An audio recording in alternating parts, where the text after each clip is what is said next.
एक्सप्रेसને હિંમતનગર કે અમદાવાદ સુધી લંબાવવાની ઉઠી માંગ।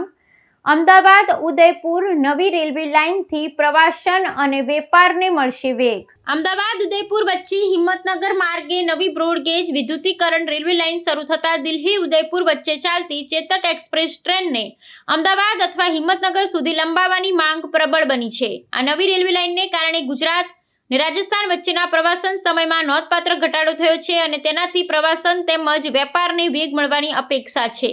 વડાપ્રધાન નરેન્દ્ર મોદીએ તાજેતરમાં જ અમદાવાદ ઉદયપુર વચ્ચેની 300 કિલોમીટર લાંબી બ્રોડગેજ લાઇનનું લોકાર્પણ કર્યું હતું, જે મીટર ગેજમાંથી રૂપાંતરિત કરવામાં આવી છે।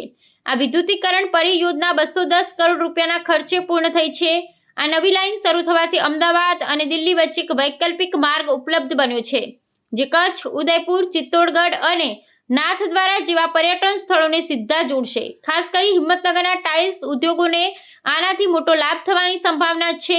હાલમાં ચેતક એક્સપ્રેસ ટ્રેન નંબર 20473, 20474 દિલ્હીના સરાઈ રોહિલ્લાથી ઉદયપુર શહેર સુધી ચાલે છે।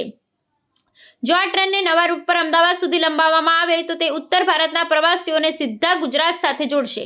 આનાથી હિંમતનગર, શામળાજી અને આસપાસના આદિવાસી વિસ્તારના લોકોને દિલ્હી અને ઉત્તર ભારત સાથે સીધી રેલવે સેવાનો લાભ મળશે, જેનાથી આ વિસ્તારના આર્થિક અને સામાજિક વિકાસને પણ ગતિ મળશે।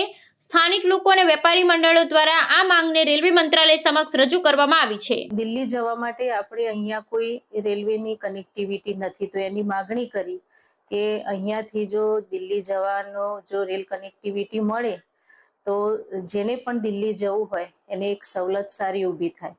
અને બીજું કે આપણે ખેડબ્રહ્મા અંબાજી રેલવે લાઇન જોડવાની જે વાત હતી એના માટે આપણે આમ પહેલા તો મોદી સાહેબનો અને રેલ મંત્રીનો આભાર વ્યક્ત કરીએ કે એમણે સર્વે કરાવવા માટે 1,15 લાખ જેટલી રકમ ફાળવીને એ સર્વે કરાવવા માટેનું એમણે આખું તૈયાર કરવા, તો એમણે માર્ચ 2026 સુધીમાં સર્વે પૂરું કરીને રિપોર્ટ બોર્ડને આપવાની એમણે વાત કરી હતી। એટલે રેલ કનેક્ટિવિટી આગામી દિવસોમાં આપણને સારી મળી રહેશે માટેના આ પ્રયત્નો છે।